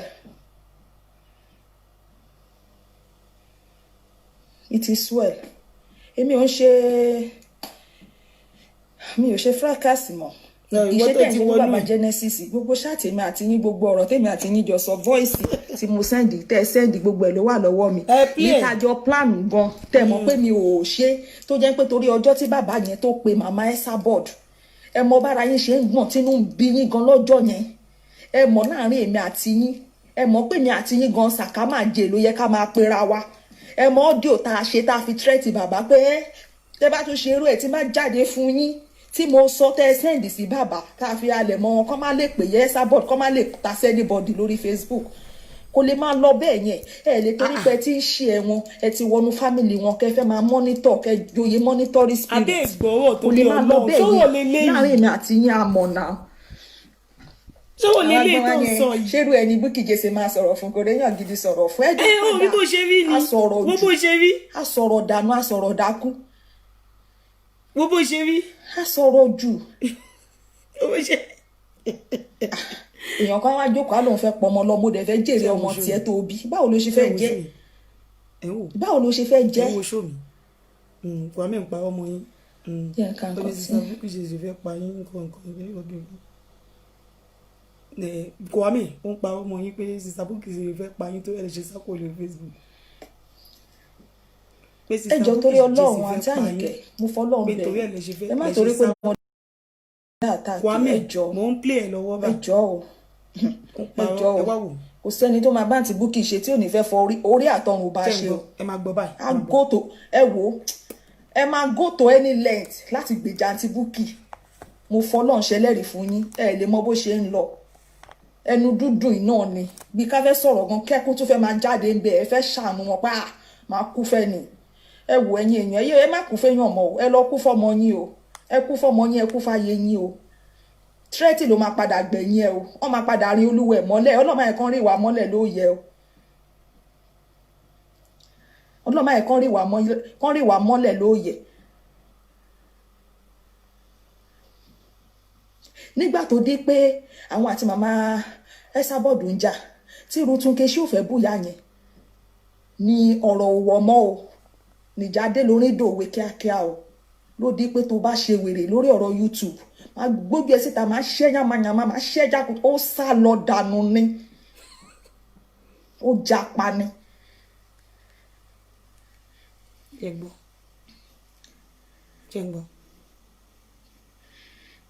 Hello. So Hello. ẹjọ́ torí Ọlọ́run ẹ rántí ìgbà tí Ọlọ́run ní jẹ́ kọ́ máa fọ̀ mí. Pásítọ̀ Bíọ́dún Fátóyìnbó ilé tí ayé ilé tí bàjẹ́. ẹni tó tiẹ̀ ré ẹni tó nó rèpù òun èmi ò sí ń bẹ́ o ẹni tó nó rèpù òun ìyẹn gbé ojú síta báyìí ẹni tó ní ó rèpù òun Pásítọ̀ Bíọ́dún ṣé Bíọ́dún ni mi ìṣó orúkọ yẹn ṣé Abíọ́dún Fátóyìnbó mi mọ̀ bóyá mo correct. Ìwọ tó kọ́rẹ́ǹtì nínú ẹ̀. ẹni tí ó sọ pé ó fẹ́ ó rèpù òun wúmà yẹn ní ẹni tó sọ pé ó rèpù òun mo ń bọ̀ Kwame Buke will deny everything you said tomorrow mo mọ̀ náà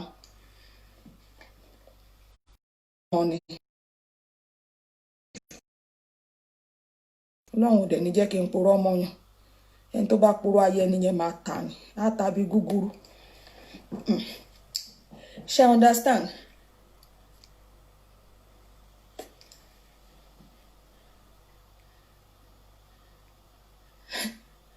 àná náà ló mi ní Nàìjíríà tọ̀dé wọ́n pe mọ́mì mi báyìí pé kí mọ́mì mi àwọn fẹ́ sẹ̀ǹdì owó sí mọ́ mi nísìnyí bí wọn bá ṣe máa ní mọ́mì Kwame ti gbá mi Ọlọ́run ló yọ mí mo sọ fún mọ́mì mi kọ́kọ́ béèrè lọ́wọ́ mi mọ́mì mi ní ọ̀rẹ́ tó wá lé yìí àǹtí ẹ̀ yìí ó mà ní sẹ́ǹdì àkáǹtì mi Ọlọ́run ló ní kí ìyá mi má jà látẹnujẹ ó mà lóun fẹ́ fún mi ní owó mo sọ fún mọ́mì mo níṣẹ́ ti sẹ́ǹdì ẹ̀ mọ́mì ní ó tí o mọ́mì ti pè mí mo rí almost 9 missed call kí ló dé tí ìyá yìí ń pè mí báyìí tó bá ti pè mí lẹ́ẹ̀kan wọ́n mọ̀ pé màá pa wọn padà náà bí mo ṣe pè wọ́n padà náà bá sọ nǹkan báyìí mo nígbà wo wọ́n ní látàárọ̀ ló ní kí ìyá mi má jà látẹnujẹ ó lè jẹ́ pé bóyá orúkọ wọn náà fẹ́ mọ̀ àbí ọkọ̀ ṣàfẹ́ mọ̀ because nǹkan tó náà fẹ́ fẹ́ mi gan mi ò rí ìgbà fi tí bá máa gbà lọ́la akọ̀ṣà àṣẹ́ǹdì orúkọ àṣẹ́ǹdì àdírẹ́sì wọ́n ti mú wa mọ́lẹ̀ nìyẹn tó bá bí ìyá ẹ̀dá sọ̀rọ̀ wọn ní kan wá bẹ́ẹ̀ lórí ni ló bá tán.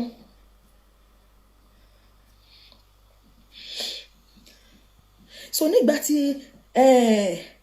Pásítọ̀ Fátóyìnbó tán ní máa yẹn rèpù ẹni tó rèpù dìídì jáde ni ẹ̀yin tí yín bàbá yìí ò rèpù yín o ẹ̀yin sọ pé ó rèpù àwọn èèyàn ni o àwọn èèyàn yìí ò jáde o bọ̀ ẹ̀yin jáde but ìgbà tí Pásítọ̀ Fátóyìnbó káwọn èèyàn náà obìnrin yẹn dìídì jáde báyìí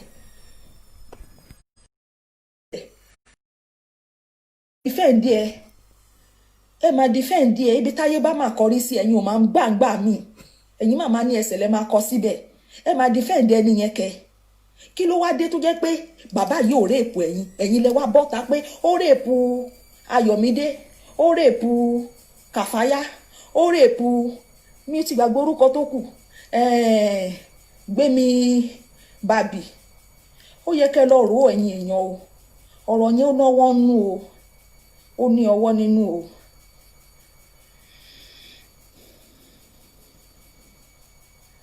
ó ní ọwọ́ nínú o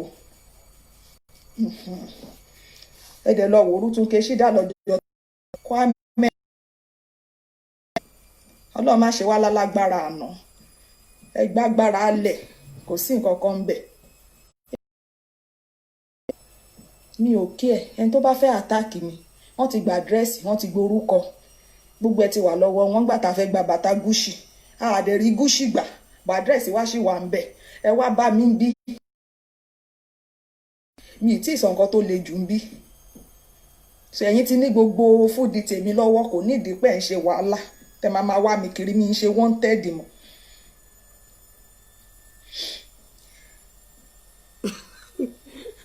Esther lórúkọ mi. ìwọ náà mọ̀ pé Tolúwa ni wọ́n ọpẹ́ wà ní lórúkọ kejì. ìwọ náà mọ̀ pé wọ́n gbé ẹ síta pé wọ́n But tẹ̀lé ìyá mi á yẹn. máa pè mí ní Tolúwa ni. Tolúwa ni ọpẹ́. Esther yẹn. But mo ti rí lẹ́sìn mi ò gbé bẹ́ẹ̀ yẹn mọ́ ọ. But kò ń ṣe problem. Tẹ́ bá fẹ́ wá ẹ máa bọ̀. Èyí tó wà lọ́wọ́ yín yẹn gan. Mọ Germany police country níbí ìbáyẹ̀ gbàgbé kò ń ṣe UK o. Ọlọ́run ọba tẹ́ bá lórúkọ èèyàn lọ́wọ́ ẹ̀kọ́ wá rìpọ́ọ̀tẹ̀ wọ́n á fàáyọ fún yín. So ẹ má wulẹ̀ lọ àtáàkì Fisáyọ̀ mo fọ́ ẹ jọ̀ọ́. Torí bàbá Genesis gan gbogbo tẹ́ ẹ̀ ń ṣe tára ń ta yín tí ó bá yẹn pé ẹ ti lọ bẹ̀ yẹn rí ẹ mọ̀ pé security wọn tight. Ẹ ní máa ṣe gbogbo eléyìí o ẹ ti ní kán lọ jẹ mú anybody ń bẹ̀ yẹn mọ̀ náà láàrin èmi àti yẹn àmọ́ bó ṣe ń lọ. Ẹ náà mi ìdáríjì tẹ bá náà mi ìdáríjì ẹ ní máa sọ pé lágbájá jáde tàmẹ̀dù jáde ẹ tí ẹ rántí ọjọ́ tẹjọ ṣe rárá. Ọjọ́ tèmi àti yín jọ ṣe ni mo ṣe move on lóníkálukú ṣe move on. Nígbà tá a sọ̀rọ̀ tá a block ara wa mo ṣáà sọ̀rọ̀ sí yín ni mo sọ̀rọ̀ sí yín ni lẹ́ni ẹ̀ẹ̀kejì lélẹ́yìí ẹ lè gbà mọ́ mo ti sọ̀rọ̀ àkọ́kọ́ ẹ̀ kì í dáríjì yàn mo bu yín lákọ̀ọ́kọ́ ẹ dáríjì mi ẹlẹ́ẹ̀kejì kò jọ ẹ dẹ̀ block yẹn mi náà ó dẹ̀ tàn ló bá di blocking but block oníkálukú dẹ̀ block ara wọn.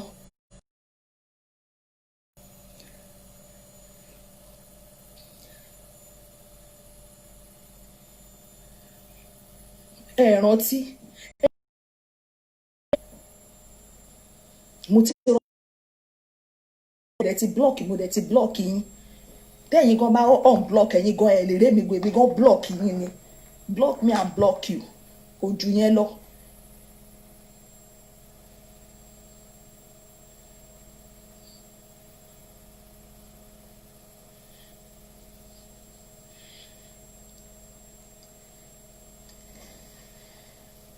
Kò jẹ́ bó ṣe jẹ́ ọ̀rọ̀ ìfẹ́ sọ lálẹ́ nìyẹn so tó bá ti ní nǹkan mi àtúgbé láti bẹ̀ ọ̀rọ̀ mi ṣì wà táì tí ì sọ but tó bá tún ti ní bóyá ọ̀la wọ́n bá ti fún mi jẹ èmi ò bẹ́ẹ̀ gúnṣà kò sí anybody tó lè fún mi jẹ tí máa dá lò Ọlọ́run má báyé mi jẹ́ Ọlọ́run má jẹ́ aṣòṣì bí ẹran aṣẹ́wò aṣòṣì má mọ̀ Ọlọ́run má ṣe wá bẹ̀ aṣorí burúkú má mọ̀ Ọlọ́run má ṣe wá bẹ̀ ẹ̀já lọ wo wèrè wọ́n tún ti bẹ̀rẹ̀ olóburúkú tún ti bẹ̀rẹ̀ o wọ́n tún wá bẹ́ẹ̀ wọ́n tún comment èmi ò sínú yẹn mọ́ Ọlọ́run má jẹ́ but nínú òótọ́ yìí òótọ́ ti bàbá Genesis ẹ gbàgbé àjọ máa yanjú ẹ bá bọ́ta olórí ibú ni olórí ire ni olórí takókó ni màá bọ́ta màá sàn wọ́n bá tèmi. ó ní ìdòwò ni ó ní the makeover. Kwame. ó ní the makeover. That's why are you breathing like this? Ṣé mo ń breathe bákan? Ìgbà tó mọ̀ pé wọ́n ló ń pa. Ọmọ ti kúnlé o. Mi ò fẹ́ kóhùn mi máa dé ta ni. Oh my God, ó bó ṣe rí. Oh my God. Oh my God. You're pregnant o.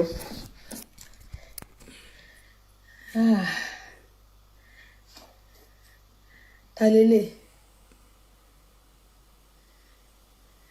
Yes, she's Oprah náà ni ẹ ṣe.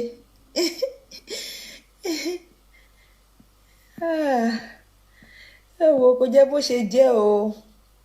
Please, my speaker.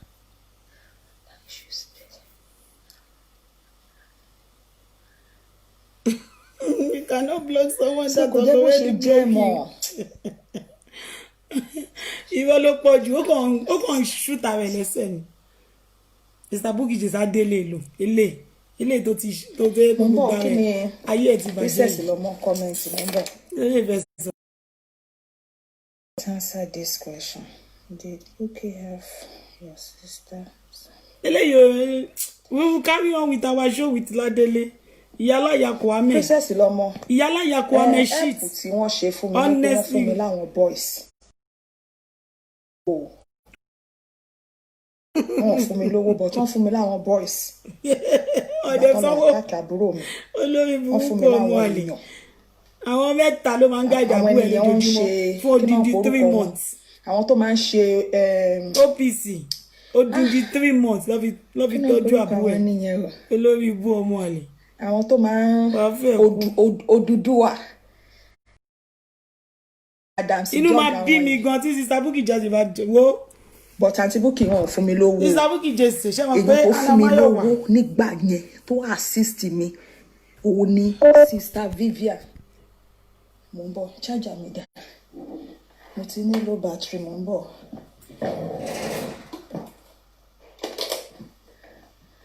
I need the makeover. Ó ti wà depressed. Depression ti bá.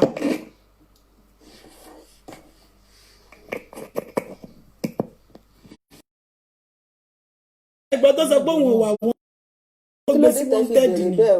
Àwọn tó gbé sí wanted náà. OPC àdàfún. Kò sí nǹkan tó lè ṣe fún bó ṣe wà ní great ni. Àwọn náà fún mi ní. Èmi bó ṣe wà bó ṣe bí mi ṣe wà mí lè ràn lọ́wọ́. Kó máa kú lọ́gán mi lè fún ní nǹkan tó máa fi yè. So gbogbo ọdúró tàbúrò mi.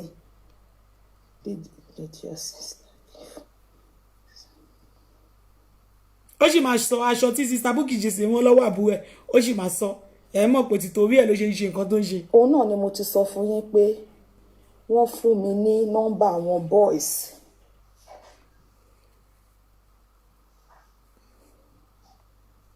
ṣé understand? wọ́n fún mi ní nọ́mbà àwọn boys.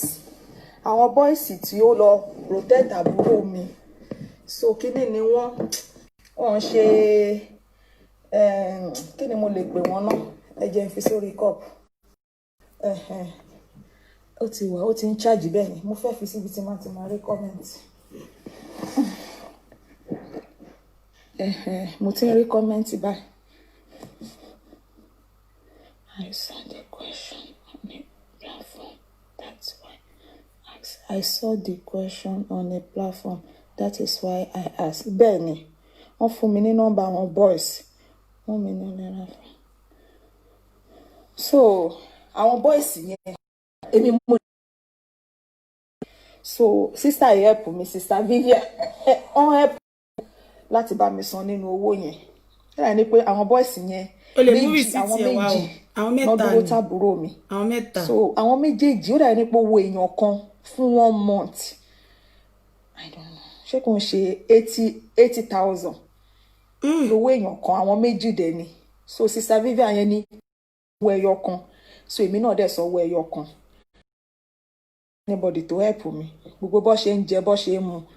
So ìgbà tí mọ́mí Eleni náà lọ sí Nàìjíríà wọ́n lọ visit lówó ó dà ní pọ́nà fún wọn 5,000.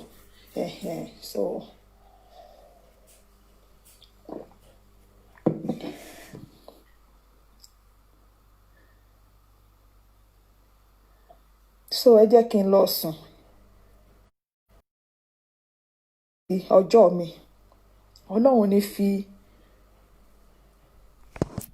ní fi eléyìí ṣe àṣemọ́.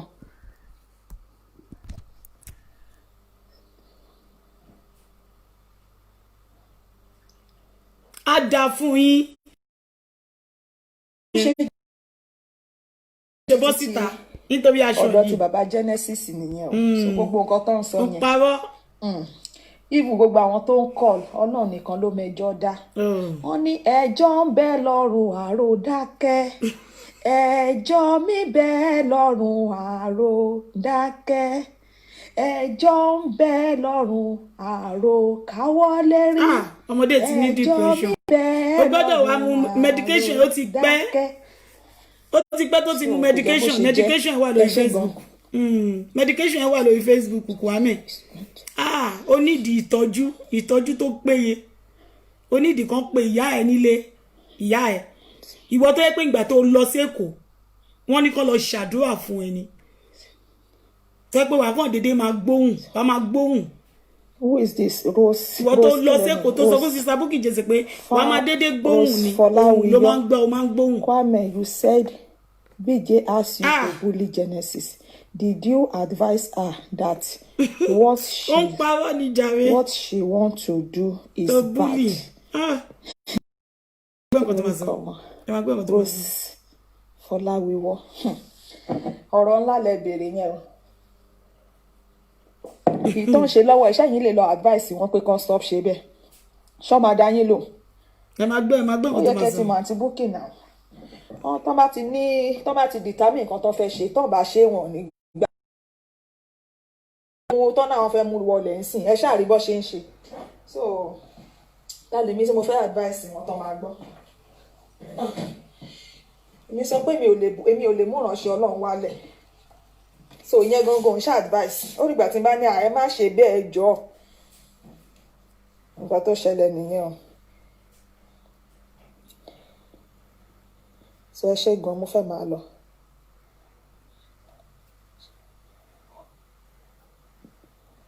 so àwọn tó máa padà wá ń gbà níṣẹ́ ti gbọ́ ẹ ṣe gan àwọn tó máa padà wá ọ̀rọ̀ sì wà o.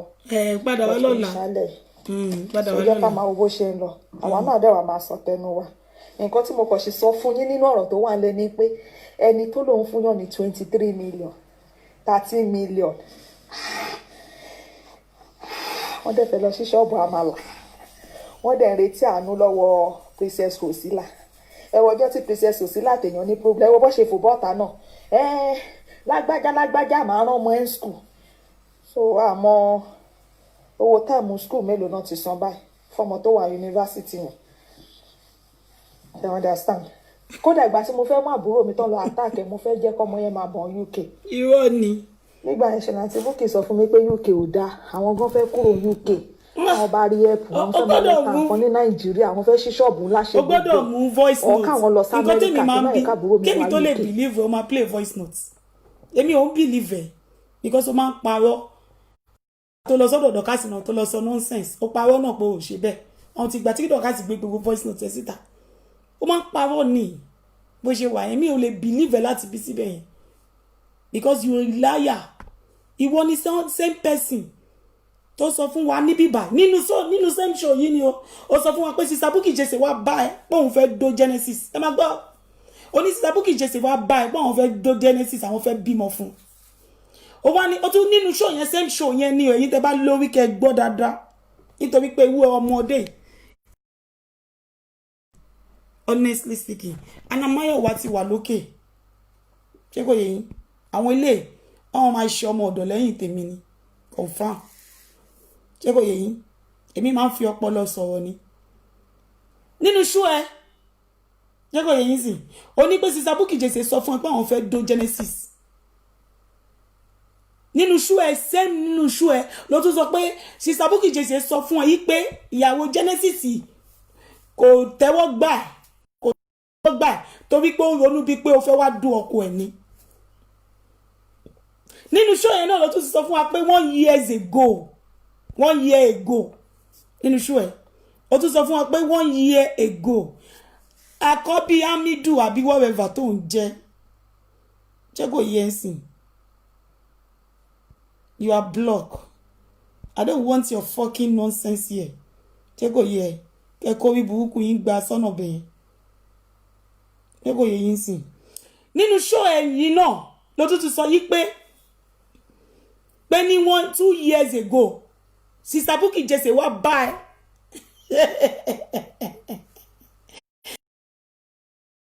Genesis wálẹ̀ ní 2 years ago ẹ̀yin tí ẹ gbọ́n ni o ò ń ṣe àwọn òmùgọ̀ ìmọ̀ bá sọ̀rọ̀ ṣe mọ̀ pé àwọn òmùgọ̀ wà ń bẹ̀ yẹn ayé wọn ti dàbí ayé màálù mo rí gbogbo wọn bẹ̀ yẹn o abẹ́ta kó má kọ́mẹ́ǹtì sí kí má bẹ̀ ṣàìsí kọ́lọ́ sí kíní o má ṣàìsí gbó ego yẹn sì abẹ́ta kẹ́ má kọ́mẹ́ǹtì síbí because this is Anamáyọ̀wá platform freelancer àbí face lancer dẹ̀ freelancer ego yẹn sì because you are looking for guy tó tábà máa sọ̀rọ̀ Sister Bukky keje kó èèyàn 28 lọ pa ṣe ti kú ni Sister Bukky Jesse kó èèyàn 28 lọ pa tẹ́kọ̀ yẹn sì nínú bẹ̀yẹn oní 2 years ago ló sọ àwa mọ kókó 28 yẹn go ó ní Sister Bukky Jesse pè ẹ́ pé kẹ́ wá gbé Ládélé wálẹ̀ ní 2 years ago. Gbogbo yín lẹ mọ̀ Sister Bukky Jesse pé Ládélé ó ń gbá lórí Sister Bukky Jesse ni, ó ń gbá lórí Sister Bukky Jesse. Ìyẹn Genesis ó ń gbá lórí Sister Bukky Jesse ni. Times. Ó ń gbá lórí Sister Bukky Jesse ni. Gbogbo yín lẹ mọ̀ nígbà yẹn. You are a fucking liar. Irọ́ ti pọ̀ fún yàrá ya ẹ jù. Èmi ò lè believe ẹ o. Ẹni tó bá believe ẹ, ayé ẹni yẹn ti bàjẹ́.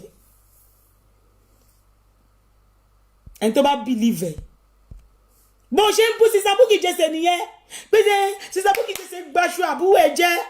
Ó baṣu àbúrò ẹ jẹ́. Sister Bukky Jesse baṣu àbúrò ẹ jẹ́. Why ti Sister Bukky Jesse máa baṣu àbúrò ẹ jẹ́? Bó ṣe ń pa ọmọ Sister Bukky Jesse ń jọ yẹn nìyẹn. Tábù ẹ sọ yìí pé aṣọ yẹn ò dání. Wọ́n ti sọ pé àwọn máa fún mi lówó. Àbúrò ẹ ń sọ bẹ́ẹ̀. Ta ló ń pè wá? Don't call me. Let it show. Ó ní pé Sister Bukky Jesse ó ń baṣọ àbúrò ẹ jẹ́ fáwọn èèyàn. Irọ́ ni wọ́n ń pa kíní kan ni.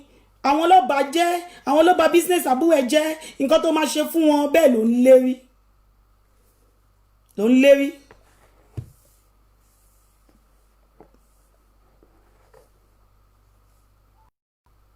You have one your plan. Ó ń lérí. Ó ń lérí mọ́ Sister Bukky Jesse. Ó ń lérí pé nǹkan tó máa ṣe fún wọn ní ọ̀rẹ́ Sister Bukky Jesse sọ pé ṣé torí o jẹ́ speaker ní orí Facebook ló ṣe ń ṣe báyìí fún Sister Bukky Jesse. Èmi ni mo ránṣọ lọ́wọ́ àbúrò ẹ̀ kò ń ṣe Bukky Jesse. Mo dẹ̀ ní any right láti complain. Mo ní any right láti complain. Olórí burúkú kan wá comment síbẹ̀ pé tẹ bá bóun rí Ruth Nkechi kí ni ìyálà ìyá ẹ̀ fẹ́ ṣe fún Ruth Nkechi. Ó wá ti wá sọ pé Sister Bukky Jesse ló lé Ruth Nkechi kúrò lórí Facebook. But mo zip ẹ̀, mo ní sọ. I won't say nothing. Mo ní sọ kankan. Mo zip ẹ̀. I won't say nothing. Honestly speaking. You are a fucking liars. Wọ́n ní pastor Genesis ó rape èèyàn, which is the truth. Ṣé èyí tá gbé wá fún yín lálẹ́ yìí ṣe rọ ni? Kéèsì girl yìí tá gbé wá fún yín lálẹ́. Are we lying as well? Ṣé àpọ̀rọ̀ ọmọ Ládélé ni? We did not lie on Ládélé. Ládélé. Mo rí note kan, mo rí show kan, àbí kí lorúkọ ẹ̀. Mi ní dárúkọ ẹni tó gbé post yẹn síta. Ṣé kò yé yín sìn? Mami Aláṣàbí ti wá ń tà. I will still leave this place. Mi lè stand there tó máa wá ń tà kí wọ́n ń tà. Ṣé kò yé yín sìn? Mi kàn fẹ́ sáré sọ̀rọ̀ yín ni. Ẹ ní bínú. Lórí pé mo ní mention ọ̀rọ̀ yìí lọ́la mọ́. Ẹ lè lọ wo Mami Aláṣàbí ẹjọ́ nítorí Ọlọ́run. Ṣé ti yé yín sìn? Ẹjọ́ ẹ jẹ́ ká máa reduce. Mami Aláṣàbí wá ń tà. Ẹ lọ wo wọn, ẹ lọ wo wọn. Bọ̀ nítorí pé ọ̀rọ̀ yìí mo fẹ́ sọ, mi fẹ́ sọ lọ́la. Ṣé ọ̀rọ̀ yìí ò yé yín sìn? Ṣé mọ̀ pé lórí social media yìí kan tó gbé nǹkan kan sórí Facebook ní èní, I was like, it's a lie. Because ẹni yẹn tó gbé kíní yẹn sórí Facebook yẹn, ẹni yẹn mọ̀ nǹkan tó ń sọ, ẹni yẹn mọ̀ òtítọ́, ẹni yẹn mọ̀ òdodo, ó mọ̀ tòótọ́ nínú ọ̀rọ̀ yẹn. But ẹ jẹ́ ká ṣì máa wò, ó dàárọ̀. I love every one of you. Mommy and Mama, check Joko Tade updates. Kí ló ṣẹlẹ̀? Ṣé ń bú Sister Bukky Jesse ni? Mommy and Mama, no, never, èmi. Ìyálà ya blog. Ọmọ kí ló orúkọ yọ Sister Joko Tade, Senator. Mami Aláṣàbí ti wà ń tà, máa lọ wò. Senator Joko Tade. Kí ló update fún? Ṣé ń bú Sister Ṣọ́nbù ẹ gbàgbé update ẹ fa àwọn èèyàn lẹ́ẹ̀kan update. Okay, mi get ìkíní ẹ̀ kò mean anything táwọn yẹn bá wọn update wọ́n máa mọ̀ wọ́n.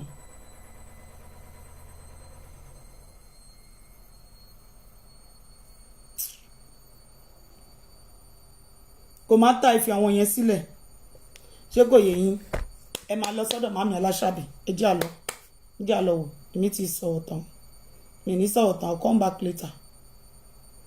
The truth will prevail. Which is the truth? Ṣé kò yẹ yín sí confirm ní apá àti òsì. The truth will surely prevail. Ṣé ti yẹ yín confirm ní òsì. Ṣé kò yẹ yín tòótọ́ ni ọ̀rọ̀ yẹn so àdúrà ló ń gbà wọ́n ṣe ṣọ́. Ṣé kò yẹ yín sí so Sister Bukky Jesse mo sọ fún yín tẹ́yìn náà dẹ̀ mọ̀ yìí pé irọ́ ló bá dé bàbá fake ni.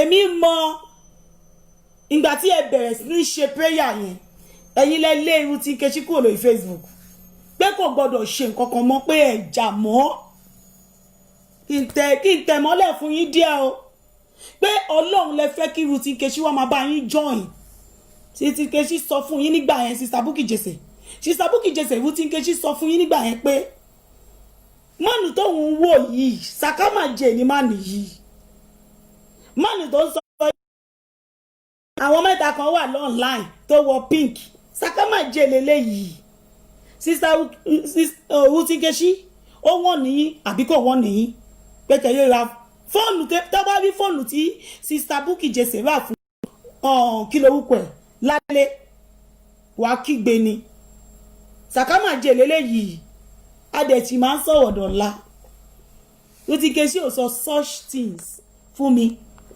Sister Bukky Jesse ló sọ fún Bukky Nkechi pé àní pé kò sí jà lórí social media mọ́ kó máa lọ bá òun preach fún gbogbo èèyàn kó máa fi platform ẹ̀ máa preach kiri pé òun ò fẹ́ kó bẹ́ẹ̀ni kankan jà mọ́ pé gbogbo wa ti wà òkè nínú same show ló sọ yí pé Sister Bukky Jesse ó send the voice sí Ládélé ó threaten Ládélé pé kó bá jáde fún màmá Aláṣàbí pé báyìí ló máa ṣe fún o rí pé o tún shoot ààrẹ lẹ́sẹ̀ pé tí Genesis bá jáde fún Esabod pé ẹ máa bá jà pé ẹ máa bá Genesis jà ṣé nǹkan tí Bukky Jesse sọ fún Genesis ṣé nǹkan tí ò dáa ni nǹkan tó dáa ni because Genesis ti update pé òun máa wá fún Esabod nígbà yẹn so ó dàbí Sister Bukky Jesse sọ pé ó gbọ́dọ̀ wá fún Esabod pé tó bá wá fún Esabod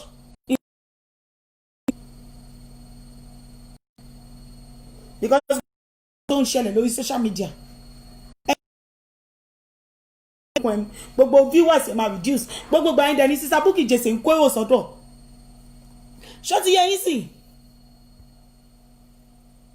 ó di dandan òun ló máa borí ọ̀tẹ̀ ẹ̀ kò sí bẹ́ẹ̀ ṣe lè gbìmọ̀ ọ̀tẹ̀ olórí burúkú kan wá sọ pé tí nǹkan bá mi hàn vẹ́ ìrú ti Nkechi olórí burúkú ṣé wò búyàn ni àwọn ọmọ ọlọ́mọ tó gbé lépè nǹkan àwọn ọmọ ọlọ́mọ tó gbé kó ṣẹ́ lépè tó ṣẹ́ èpè ńláńlá fún àwọn ọmọ ọlọ́mọ ṣé ò búyàn oníkọkúkọ wọ́n wá ṣépè fún ẹ wá ní pé ó máa hàn vẹ́ ìrú ti Nkechi máa fún wọn ní 1 million kákùlù fún yàrá ya ẹ̀ kákùlù fún yàrá ya ẹ̀ 1 million ó ní association of 1 million kó stop ṣe bẹ́ẹ̀ kó stop ṣe bẹ́ẹ̀ kó lọ wá bí 2020 lélẹ̀ kó lọ wá bí gbèsè ayé ẹ̀ ṣe máa dá ní 2021 ó ti yí ẹ̀ nǹkan tí mo mean kó wá bí gbèsè ayé ẹ̀ ṣe máa dá ní 2021 pẹ̀lú it's my pastor àrí testimony lọ́wọ́ ẹ̀ láti jọjọ́ ẹ̀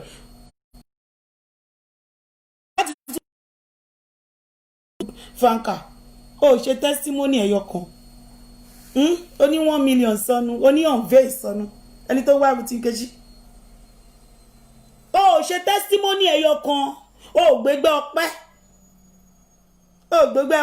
àwọn tó lọ sí Genesis gan wọ́n gbégbé ọpẹ́ láti January títí di September wọ́n máa gbégbé ọpẹ́ àwọn tó pọ́n wà nínú faith fantasy àìmọye àwọn tó ti láti January to September wọ́n gbégbé ọpẹ́ láti 2016 gbígbé ọpẹ́ kankan pẹ̀lú gbogbo I will fight for my pastor I will fight for my pastor I will fight for my pastor you are rapist pastor. I see you tomorrow by the special grace of God.